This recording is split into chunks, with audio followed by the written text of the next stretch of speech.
François Amery, 55 ans, sculpteur, ingénieur ou les deux. J'ai été ingénieur conseil, j'ai fait de la thermique, de l'aérolique, puis un beau jour j'ai fatigué, j'en ai eu marre. Là, j'ai fermé le bureau de l'ingénieur, j'ai ouvert l'atelier du sculpteur et l'aventure a commencé il y a une douzaine d'années, 12-13 ans à peu près. C'est vrai que je prends un grand plaisir d'abord à me jeter des défis personnels.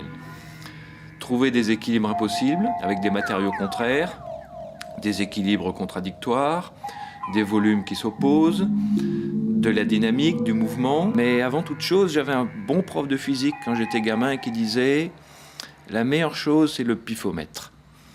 Un bon pifomètre, bien équilibré, vaut toutes les méthodes de calcul du monde. » Le prétexte de base de celle-là était la recherche d'un mouvement d'ouverture. Vous voyez, je voulais quelque chose qui puisse s'ouvrir tout en tournant.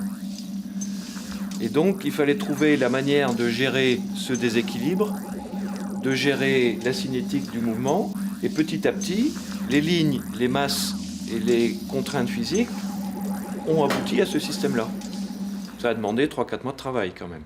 Les masses ici donnent la contrepartie de l'inertie en rotation, et chacun des pétales, si on veut, qui est ici, est lui-même monté souple. Et c'est sa position en rotation qui donne le mouvement du galet.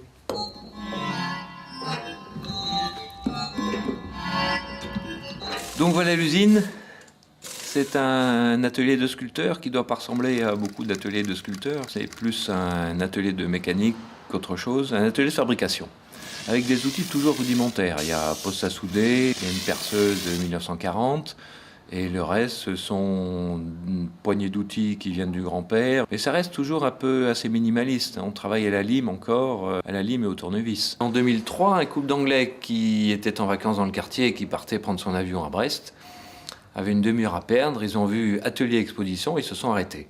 L'Anglais en question m'a commandé une pièce, une belle pièce, qui m'a pris quelques mois de travail. Et sa sculpture est un trône. Et qui fait de moi, enfin du moins à ma connaissance, le seul Français vivant au moins à avoir une œuvre en place publique à Londres. L'autre est mort depuis un petit moment, étant Rodin qui a une copie des Bourgeois de Calais à Westminster. Et donc avec cet Anglais qui est devenu un ami depuis, les commandes se sont enchaînées régulièrement, année après année, jusqu'à la dernière en date, qui est François, Would You Make Me a Car?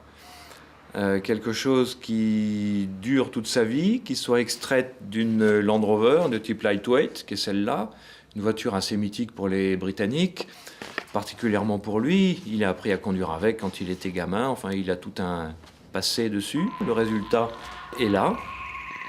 Faire une voiture à la main, alliant le sculpteur et l'ingénieur évidemment, avec toutes les contraintes liées à un véhicule opérationnel et fonctionnel, c'est un défi important, honnêtement. Ça occupe 8 heures par jour, tous les jours, 7 jours sur 7, c'est un bon défi, c'est un bon challenge. Et bien voilà, c'était mon atelier, mon expo, mon garage, mes petits plaisirs à Lanmeur en Finistère Nord. À la prochaine!